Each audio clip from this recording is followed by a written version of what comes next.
we're going to talk a bit about frames now and what I believe are the most suitable frames for triathlon. And we'll talk specifically about time trial frames. I am of the belief that, particularly if you're doing anything longer than a sprint distance triathlon and you've been in the sport for a period of time, you really want to start looking at a time trial frame. I think it's a more comfortable position to be in, a time trial position on a time trial frame. And the frames are designed to go an awful lot quicker. But if I had to recommend one road bike for triathlon, so if you like a dual purpose bike, this would be it, and this is the Specialized Venge. And one of the features that I really love about this bike is the ability to pull out this seat post and reverse it so that we can actually bring the saddle forward.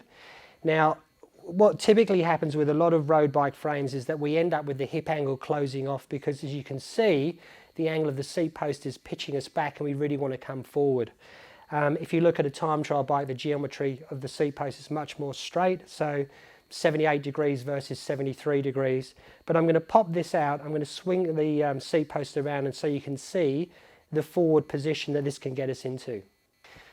So all I've done here is I've loosened off these two bolts here, I've pulled the seat post out and I've rotated it.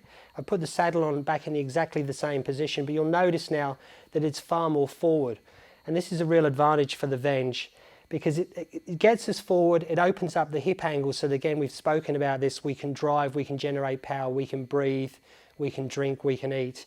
And it moves us closer into the bars so that when we have these clip-on aero bars, it just means that it's easier for us to get the elbow on the pad and the hand to the end of the extension, which is really what we want. And it's a nice aerodynamic frame as well. So, you know, again, if I was advising someone that was adamant that they wanted to buy a road bike but they want to use it for triathlon, this is the type of bike that I'd go with. There are a couple of others, such as the Giant Propel, that are also suitable, but I just find with those aero road bikes, the more aero road bikes, they're deeper in the head tube, which makes it harder to get lower.